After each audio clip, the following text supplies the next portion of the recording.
जय हिंद दोस्तों, सत श्री अकाल, नमस्कार। तो आज की क्लास में हम लोग रीजनिंग के कुछ महत्वपूर्ण प्रश्न को हल करेंगे।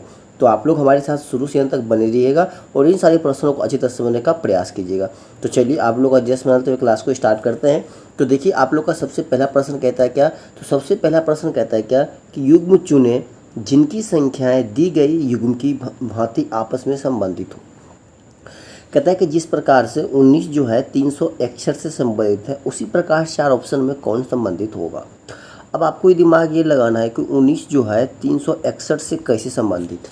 ठीक है, थोड़ा आपको क्या करना पड़ेगा, अब ये दिमाग लगाना पड़ेगा। अब देखिएगा यहाँ पे लॉजिक क्या है, समझिएगा। तो लॉजिक जो यहाँ पे है, लॉजिक यहाँ पे ये है कि ये जो 19 है, क्या हम इस 19 का स्क्वायर करें, क्या 19 का स्क्वायर 361 नहीं होता है।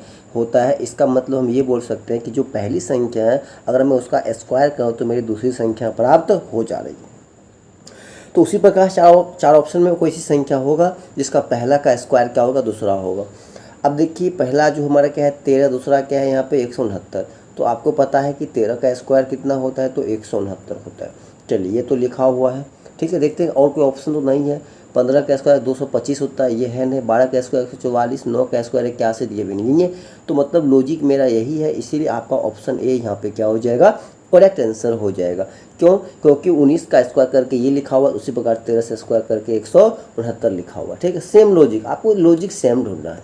ठीक है, चलिएगा अगला प्रश्न देखिएगा। कहता है कि निम्नलिखित श्रृंखला में लुप्त पद ज्ञात करना है। कहता है यहाँ पे जो लुप्त पद है आपको क्या करना है, ज्ञात करना है। देखिए बहुत ही आसान प्रश्न है ये। आसान प्रश्न कैसे है, देखिए कहता है कि यहाँ पे देखिएगा जो अर्थ है, तो क्या है अर्थ, EARTH। यह जो अर्थ है, अर्थ को देखिए क्या लिखा हुआ है, तो लिखा हुआ है HDUW और K लिखा हुआ है। ठीक है, अब एक चीज़ देखिए, ई कितना होता है देखिएगा, तो 5 कितना होता है 5, A1 R कितना 18, T कितना होता है 20 और H कितना होता है 8। ये कितना होता है 8, 4, 21, 23 और K 11 होता है। ठीक है, ये इसका स्थानीय मान हो गया। अब देखिए हम लोग 5 से कहाँ गए 8 पे, कितना देखिए प्लस का 3 की। फिर देखिए 1 से कहाँ गए 4 पे, कितना देखिए प्लस का 3 की। 18 से कहाँ गए 21 पे, कितना देखिए प्लस का 3 की। 20 से कहाँ गए 23 पे, कितना देखिए प्लस का 3 की। 8 से कहाँ गए 11 पे, कितना देखिए प्लस का 3 की। मतलब क्या कि सभी में क्या करें हम लोग प्लस का 3 करके जा रहे हैं। तो सेम चीज़ यहाँ करना पड़ेगा, सभी में प्लस का 3 करना पड़ेगा। भी कितना होता है 22, 22 में कितना होता है 25 और 25 पे क्या होता है y। इसका मतलब कि पहला लेटर क्या होगा, y होगा। फिर ये कितना होता है 5, अब 5 + 3 कितना होगा 8, 8 पे कौन होता है h होता है, तो h YH option number A में नहीं है, बी में नहीं है, सी में नहीं है, तो है किस में, ओनली और ओनली ऑप्शन नंबर डी में है। इसीलिए ऑप्शन नंबर डी आपका क्या हो जाएगा, करेक्ट आंसर हो जाएगा। बाकी मुझे चीज़ें करने की ज़रूरत भी नहीं है, फिर भी हम कर लेंगे। एन कितना 14 + 3 कितना 17, 17 पे क्या होता है क्यू होता है। यू कितना 21 + 3 करेंगे 24, 24 हमारा क्या होता है एक्स। एच कितना 19 + 3 करेंगे 22, 22 पे क्या होता है भी। देखिए YHQXV ऑप्शन नंबर डी आपका करेक्ट आंसर हो जाएगा। ठीक है, चलिएगा अगला प्रश्न देखिएगा। अगला प्रश्न कहता है क्या, कहता है कि यदि LIT को 12, 9, 20 के रूप में कोड किया जाता है तो डेट के लिए क्या कोड होगा। कहता है कि जो LIT है इसका कोड क्या होता है, तो 12, 9 और 20 होता है। बहुत ही सिंपल है। L कितना पे होता है 12 पे, I कितना पे होता है 9 पे, T कितना पे होता है 20 पे। तो सभी का अल्फ़ाबेट का जो क्रम है वही लिखा हुआ है। तो उसी प्रकार से THAT डेट का लिखना होगा, तो T कितना पे होता है 20 पे, H कितना होता है 8 पे, A कितना 1 और T कितना फिर होता है 20 पे होता है। तो 20, 81, 20, 20, 81, 20 आपका ऑप्शन सी में है। इसीलिए ऑप्शन नंबर सी आपका क्या हो जाएगा, करेक्ट आंसर हो जाएगा। ठीक है, चलिएगा अगला प्रश्न कहता है क्या कि यदि दिस इज डन को 792, डेट इज रिमेनिंग को 824, तो रिमेनिंग इज डन को 298 से कोटवत किया जाता है, तो कौन सा अंक डन, ठीक है, डन को दर्शाता है। बहुत ही सिंपल। अब खोजिए डन, अगर किसी दो में कॉमन है तो बात आसान हो जाएगा, बाकी तो करना नहीं। देखिए डन जो है मेरा, देखिए यहाँ पे भी है डन, ठीक है, और मेरा डन एक यहाँ पे है। अब डन के बाद क्या करना है, अब देखना कि कॉमन क्या क्या चीज़ें। अब देखिएगा यहाँ पे अगर हमें इसमें इसकी मैं बात करूँ यहाँ पे, तो इसमें देखिएगा कि इज रिमेनिंग, और यहाँ भी देखिएगा कि रिमेनिंग इज क्या है, दोनों का दोनों सेम है। दोनों का दोनों क्या है, सेम है। तो अब इसका कोड कितना देखिए है 824, इसका कोड कितना है 298। अब इन दोनों देखिए कि सेम सेम क्या है, देखिए यहाँ भी 8 है तो यहाँ भी 8, यहाँ भी 2 है, यहाँ भी 2 है। इसका मतलब कि इजी रिमाइनिंग का कोड कितना हो गया, 2 और 8 दोनों में से हो जाएगा। तो बचा क्या, एक यहाँ पे 9 और यहाँ पे क्या बचा है, डन। इसका मतलब डन का कोड कितना हो जाएगा, 9 हो जाएगा, जो कि आपके ऑप्शन डी में है, इसीलिए ऑप्शन नंबर डी आपका क्या हो जाएगा, करेक्ट आंसर हो जाएगा। बात समझ में आ गया। चलिएगा अगला प्रश्न कहता है क्या कि निम्नलिखित में से कौन सा इस समूह से संबंधित नहीं है, छिद्र, झालर, रिक्त, ठीक है, और कहता है कि दरार, ठीक है। रिक्ति का मतलब होता है जो खाली जगह होता है, दरार, छिद्र का मतलब होता है छेदा, बिल, ठीक है। दरार का मतलब होता है ज़मीन फट जाता है। तो ये सभी क्या है कि एक सब भूमि की बात है, ठीक है। छिद्र जो खाली स्थान, रिक्ति का मतलब ये होता है क्या, रिक्त का मतलब क्या होता है, उस रिक्ति का मतलब जो जहाँ पे जगह थोड़ा खाली होता है। दरार का मतलब क्या, जहाँ पे जगह खाली होता है। लेकिन झालर क्या होता है, इन सभी से अलग है। तो ऑप्शन नंबर बी जो कि आपके बी में दिया हुआ है, इसीलिए ऑप्शन नंबर बी आपका क्या हो जाएगा, करेक्ट आंसर हो जाएगा। सबसे अलग कौन हो जाएगा, तो झालर, ठीक है। चलिएगा अगला प्रश्न देखिएगा, कहता है क्या कि निम्नलिखित श्रेणी को अगली संख्या क्या होगी, निम्नलिखित श्रेणी की अगली संख्या क्या होगी, यहाँ पे ज्ञात करना। देखिए 1 से कहाँ गए 9 पे, 9 से कहाँ गए 18 पे, 18 से कहाँ गए 28 पे। तो आगे क्या जुटेगा, देखिए 1 से गए 9 पे कितना, देखिए प्लस का 8 किए, 9 से गए 18 पे कितना, देखिए प्लस का 9 किए, 18 से 18 पे कितना, देखिए प्लस का 10 किए। तो आगे क्या करेंगे, तो लॉजिक है देखिए एक बढ़ रहा है 8 से 9, 9 से 10, तो यहाँ पे कितना हो जाएगा, प्लस का 11। तो 11 और 28 कितना हो जाएगा, 39 हो जाएगा, जो कि आपके ऑप्शन सी में दिया हुआ है, इसीलिए ऑप्शन नंबर सी आपका क्या हो जाएगा, करेक्ट आंसर हो जाएगा। ठीक, प्रश्न देखिए अगला प्रश्न कहता है क्या, कहता है कि एक जवान सोल्जर जो है 2 किलोमीटर उत्तर की ओर चलता है। कहता है कि 2 किलोमीटर उत्तर की ओर चलता है। मान लीजिए यहाँ पे एक दिशा है, ऊपर क्या होता है उत्तर, ये क्या होता है पूरब, ये क्या होता है पश्चिम, और ये क्या होता है दक्षिण। तो उत्तर की ओर चला, मतलब यहाँ से उत्तर की ओर चला कितने किलोमीटर, तो 2 किलोमीटर चला उत्तर की ओर। मान लीजिए इसका प्रारंभिक बिंदु है, चला। कहता है कि वहाँ से फिर बाएं मोड़ा। देखिए बाएं का मतलब क्या होता है, हमें आपको बहुत सारे क्लास में कॉन्सेप्ट दिए हैं कि एंटी क्लॉकवाइज होता है, ठीक है, बायां, और क्लॉकवाइज क्या होता है, दाएं। मतलब अगर मान लीजिए हम लोग उत्तर में हैं, अगर इस प्रकार से घूम जाएंगे, इसका मतलब होता है कि हम लोग दायां घूम रहे हैं, और इधर से हम लोग घूम जाएंगे तो क्या घूम रहे हैं, बायां घूम रहे हैं। हमसे पूछा है बायां, तो बायां का मतलब मान लीजिए अगर हम यहाँ पे हैं तो हमको इधर घूमेंगे, इधर घूमेंगे तो हमारा क्या हो जाएगा, दायां। हमको घूमना किधर पड़ेगा, इधर, ये मेरा क्या हो जाएगा, बायां। और 3 किलोमीटर कहा है तो हम 3 किलोमीटर चलेंगे।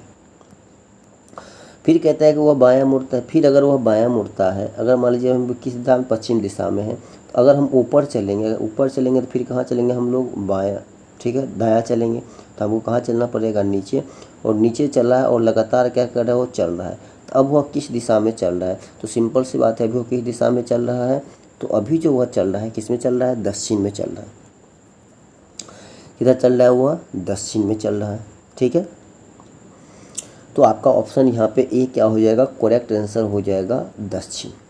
क्या हो जाएगा, दक्षिण हो जाएगा। बात समझ में आया कि नहीं आया। चलिएगा अगला प्रश्न देखिएगा। अगला प्रश्न कहता है क्या कि जो वंदना जो है, ठीक है, कौन, वंदना विशाल और वनिता की बेटी है। कहता है कि वंदना जो है विशाल और वनिता की बेटी है। कोई मान लीजिए यहाँ पे कौन है, विशाल है, और कोई कौन है, वनिता है। इन दोनों की जो बच्ची है वो कौन है, वंदना है, ठीक है, कौन है, वंदना है। कहता है कि अमित जो है, अमित वनिता के भाई का बेटा है। कहता है कि जो वनिता है, ठीक है, इसका कोई भाई है, ठीक है, ब्रदर है, उसका बेटा कौन है भाई, अमित है, ठीक है, कौन है, अमित उसका बेटा है। तो अमित के लिए वंदना कौन होगा, तो अमित के लिए जो वंदना होगा यह कौन होगा भाई, ये चचेरा में मेरी बहन होगी ना, क्योंकि ये क्या है, देखिए ये क्या है कि बनी, ठीक है, वनिता है, वनिता का भाई है ना, तो भाई का बेटा क्या होता है, ठीक है, तो भतीजा होता है, ठीक है। और भतीजा होगा तो ये क्या है, ये इन दोनों का पुत्री है और इसका पुत्र है, तो दोनों आपस में क्या होगा, ममेरा या फुफेरी बहन होगा। तो ऑप्शन नंबर आपका सी क्या हो जाएगा, करेक्ट आंसर हो जाएगा, ठीक है। चलिएगा अगला प्रश्न देखिएगा। कहता है कि लूप संख्या ज्ञात करना है। जो लूप संख्या यहाँ पे आपको ये क्या करना है, ज्ञात करना है। देखिएगा लॉजिक क्या है यहाँ पे, जो पहली संख्या 122 उसमें क्या क्या देखिए 37 घटा लिया, तो अगर आप 122 में से 37 घटाइएगा तो कितना बचेगा आपका, देखिए 85 बचेगा। देखिए नीचे वाला संख्या 85 है। उसी प्रकार से अगर आप 127 में से 48 घटाइएगा तो कितना बचेगा, 79 बचेगा। 48 में से घटाइएगा 16 कितना बचेगा, 32 बचेगा। उस प्रकार से 105 में से क्या करना है, 66 घटाना है। इसमें से तो 105 में से 66 घटाना है, कितना हो जाएगा 9, 9 में 6 कितना हो गया 3, बचा कितना 39, जो कि आपके ऑप्शन सी में है। इसीलिए ऑप्शन नंबर सी आपका क्या हो जाएगा, करेक्ट आंसर हो जाएगा। ठीक है, चलिएगा अगला प्रश्न देखिएगा। कहता है कि यदि पी का अर्थ गुना हो रहा है, आर का अर्थ जोड़ हो रहा है, टी का अर्थ भाग हो रहा है और एस का अर्थ क्या हो रहा है, घटा हो रहा है, तो डैश का मान क्या होगा। अब देखिएगा यहाँ पे कितना है 35। कहता है कि टी का मतलब क्या हो रहा है, भाग, तो टी का मतलब भाग हो रहा है, कितना हो गया 5 हो गया। फिर कहता है पी का अर्थ क्या हो रहा है, गुना, तो गुना के बाद कितना हो जाएगा 6 हो गया। फिर कहता है एस का अर्थ क्या होता है, माइनस कितना हो गया 4, तो 4। और आर का अर्थ क्या होता है, प्लस, तो कितना हो जाएगा 3। आर का अर्थ क्या होता है, प्लस, तो कितना हो जाएगा 3। डिवाइड कीजिएगा कितना हो जाएगा 7, और 7 गुना 6 कितना हो जाएगा आपको 42, -4 और प्लस कितना हो जाएगा 3, तो कितना हो जाएगा 42 -1 बराबर कितना हो गया 41 हो गया, जो कि आपके ऑप्शन सी में दिया हुआ। इसीलिए ऑप्शन नंबर सी आपका क्या हो जाएगा, करेक्ट आंसर हो जाएगा। ठीक है, चलिएगा अगला प्रश्न कहता है क्या कि नीचे दिए गए शब्दों के जोड़ में से समरूप शब्द युग्म का चयन करें। कहता है कि संक्रांति आंध्र प्रदेश से संबंधित है, उसी प्रकार से कौन होगा। अब देखिए जो संक्रांति है वो क्या है कि आंध्र प्रदेश का पर्व है। ठीक है, तो उसी प्रकार से ओणम केरल, हाँ, तो ऑप्शन नंबर ए ही आपका क्या हो जाएगा, करेक्ट आंसर। तो जो ओणम होता है वो कहाँ मनाया जाता है, केरल में ही मनाया जाता है, इसीलिए ऑप्शन नंबर ए आपका करेक्ट आंसर हो जाएगा। चलिएगा अगला प्रश्न कहता है क्या कि दी गई आकृति में वृत्त जो है दार्शनिकों को निरूपित करता है। कहता है कि यह जो वृत्त है यह किसको निरूपित करता है, तो दार्शनिकों को। ठीक है, किसको, तो दार्शनिकों को निरूपित करता है। और कहता है क्या त्रिभुज जो है वैज्ञानिक को निरूपित करता है। कहता है कि यह जो त्रिभुज है किसको करता है, तो भाई वैज्ञानिक को। किसको, तो वैज्ञानिक को निरूपित करता है। ठीक है, कहता है कि वर्ग जो है संगीतकारों को निरूपित करता है। कहता है कि यह जो वर्ग है यह किसको निरूपित करता है, तो संगीतकारों को। ठीक है, संगीतकारों को निरूपित करता है। तो कौन सा क्षेत्र उन व्यक्ति को निरूपित करता है जो दार्शनिक और संगीतकार है लेकिन वैज्ञानिक नहीं। भाई वैज्ञानिक वाला कौन है, त्रिभुज। तो हम सबसे पहले क्या बोलते हैं, जो नहीं बोले उसको फटाक से नहीं हटाइए, उसको हटाइए। बाकी दोनों में क्या बचा है, 2 बचा है, ऑप्शन ए में है, इसीलिए ऑप्शन नंबर ए आपका करेक्ट आंसर हो जाएगा। ठीक है, चलिए अगला प्रश्न कहता है क्या कि कौन सा वेन आरेख निम्न के बीच के संबंध को ठीक तरह से व्यक्त करता है। कहता है कि अंग्रेजी, चीनी और फ्रेंच। ठीक है, कहता है कि जो अंग्रेजी भाषा होता है वह अंग्रेजी भाषा कभी चीनी नहीं हो सकता है, और कोई चीनी भाषा क्या फ्रेंच हो सकता है, नहीं हो सकता है ना। तो ऑप्शन ए आपका राइट आंसर। अगला प्रश्न कहता है क्या कि कथन निष्कर्ष वाले हैं। कहता है कि सभी आरेख जो है आकृतियाँ हैं, ये सभी क्या है आरेख, और सभी आरेख क्या होता है आकृतियाँ होता है। मान ली डबल ये बोल दिया आकृति को। सभी आकृतियाँ त्रियामी है, सभी आकृति क्या है त्रियामी है, TRI है। अब हमसे क्वेश्चन पूछा है क्या सभी त्रियामी आरेख है। कहता है कि जो सभी त्रियामी है क्या ये आरेख है, नहीं है, पहला गलत। सभी आकृति आरेख है, कहता है जो सभी आकृति है क्या ये आरेख है, नहीं, सभी नहीं है, दोनों गलत हो जाएगा। तो आपका क्या हो जाएगा कि दोनों अनुसरण, कोई निष्कर्ष अनुसरण नहीं करता है, तो ऑप्शन नंबर ए आपका राइट आंसर हो जाएगा। तो दोस्तों हम आशा करते हैं कि आप सभी प्रश्नों को अच्छी तरह समझ गए होंगे। तब तक के लिए जय हिंद, जय भारत।